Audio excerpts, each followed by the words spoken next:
Okay, we can see we've got an intersecting chord theorem here. So let's have a little of this part of circle theorems. So if I was to draw a circle and draw any line that's not the diameter, we call that the chord. And if I draw a second chord, you'll see that of course they intersect.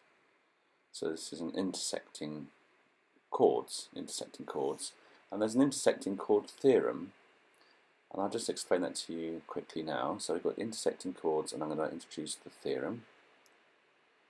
So if I just put some arbitrary letters on these lengths, so length A, length B, length C, length D, then intersecting chord theorem says that the length A times by the length B is the same thing as the length C times by the length D. And that's exactly the situation we've got here.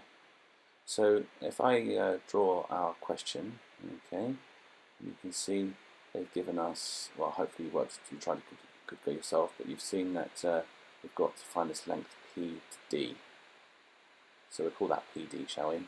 The length PD. And this is 8, that's right.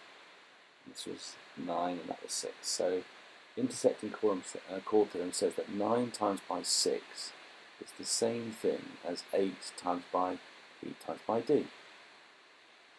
Okay. I'm just using the proper notation there. That's the magnitude of that vector. Okay, so 9 6 is 54 is equal to 8 times the length PD. Perhaps you want to use that notation. Okay, divide both sides by 8, and you get the length PD. So I'm using it follows then that PD is equal to. Just going to check my answer. I think I know what it is in my head, but just making sure I don't make any silly mistakes. Yeah. It's going to be 6.75. Okay, and that's the answer. PD must be 6.75 by intersecting chord theorem. Alright, so now it's time to have a quick look at the examiner's report. He says other people just either knew this or they didn't. Well, now you know. So it's easy 2 marks, no hassle at all really.